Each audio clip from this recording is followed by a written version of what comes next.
I'm Molly, and this is Don. We've been partners with CBN for 45 years. Well, I'll tell you, the thing that I liked the most in the beginning and still like is that when I became a Christian, I went to many different conferences and watched lots of TV shows and went to at least one or two different churches. I was really seeking the truth. And so I got a lot of truth, but it was all confusing. What Pat did, he wasn't the main reason I became a Christian or something like that, but he brought it all together. He was the glue that made my beliefs unshakable, because I could defend them. I knew why I believed what I believed. Most people today don't. They say they believe something because they heard it in church. Ask them to debate it or defend it. I could. Well, for me, it's Operation Blessing was the biggest reason I think that I got serious about CBN, because I could see, the good of what they did with the resources. But it was clear that the value for the money that you donated or contributed to CBN for many ministries, especially Operation Blessing, when there's a hurricane in Asia and they're there and the next day, I never could understand that.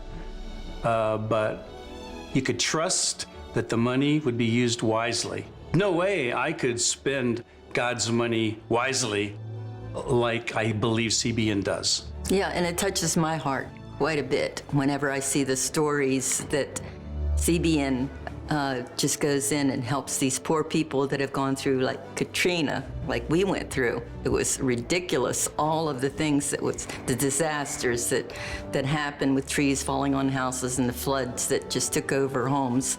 And CBN, they came in, it was like an angel. We drove in one day from somewhere in Slidell, and there was that great big beautiful truck driving in with CB on. I just started crying. And I always thought angels had wings, but they have wheels. True. True. We get Superbook, and we have been giving that to our grandkids. But Superbook has done so much, not only for us, but for all over the world we've seen. And the lives that have been changed with that alone, it just blows me away. When Molly sits down with our granddaughter to watch Superbook, the one who gets up first and leaves is the granddaughter. So people might not know that the Superbook has value for people who are as old as I am, and she is. There's value. It's not just for the kiddies. I don't know if everybody knows that. It's not just enjoyment, it is educational for me.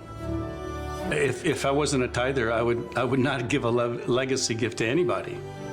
So in the early days when you become a Christian, you find out about tithing because you're not taught that in kindergarten. I mean, that's something that seems so strange, to give away your money. And once you start doing that there are benefits to doing whatever God says. It's not just about money, but if God says do something and you do it, there's undoubtedly a benefit. In the money case, if God says give some money, he says, well, you're not going to be damaged or hurt by giving money. In fact, you're going to be blessed so much that you're probably going to want to give more. And I would try to understand that. How could I give away money and then not go poor? And the answer was that, one answer is that if you're faithful to God in doing something like tithing, He's faithful to you to help increase your resources. Now, what does that mean? Does it mean you get a raise at work? No, not necessarily. But it does mean you'll probably have fewer expenses. God does have some control over the raises, and He has some control over whether your car's going to break down or not break down. And I believe, after all these years, that hundreds and hundreds of things that could have happened to us that would have cost us a lot of money did not happen. So that's the reason that I became a believer in tithing and a promoter of tithing to other people. If I'm ever telling anybody about tithing or money, I say, if you want to make God happy, whatever you do, especially giving money, do it cheerfully, because that's what he said in the Word. It doesn't mean give more or less, but whatever you give, be cheerful. So as the wealth builds and you have to do something with it, I don't analyze the way CBN uses their resources. In the early days, I decided that I could trust them 100%. So I stopped thinking about all the good that they're doing. I know that they're doing more good than I can do, and I trust that the organization prays and makes the right choices. When they do go into the details of the needy people they're telling the stories about, it touches a lot of hearts and it brings them closer to the Lord. And that's needed these days. It doesn't ever dawn on me to think about where's our money gonna help. I just trust. My motivation is to just give to the Lord's work, and if CBN wants to spend it all in Virginia Beach, I'm not gonna care, because I trust them that much. That's saying something. If God has blessed you with all this money and all this wealth, you should be wise with it. And just letting it sit in the bank and letting the government take it and giving it away properly, it should make you feel correct. That's the correct thing to do. So number one, you make the decision that you want to have a legacy gift. Once you've made the decision, you have to decide how to fund it. And you want to do that in a tax-efficient way. In other words, you don't want to choose a way that ends up wasting God's money.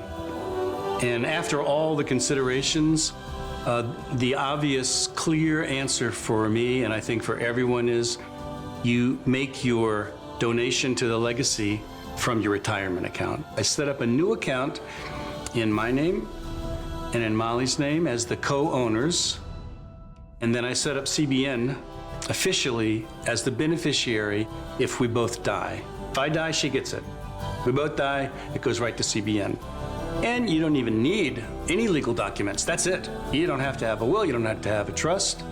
That money belongs to, that account belongs to CBN the day we die. That's the way to do it.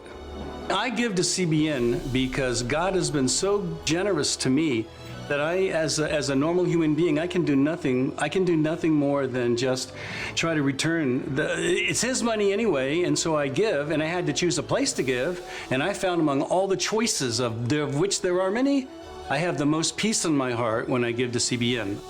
Well, I believe CBN will continue long into the future, if the Lord tarries, of course, because the organization is faithful to God, and God continues to bless them. I mean, that's the secret of success, to have God's blessing, and CBN have God's blessing.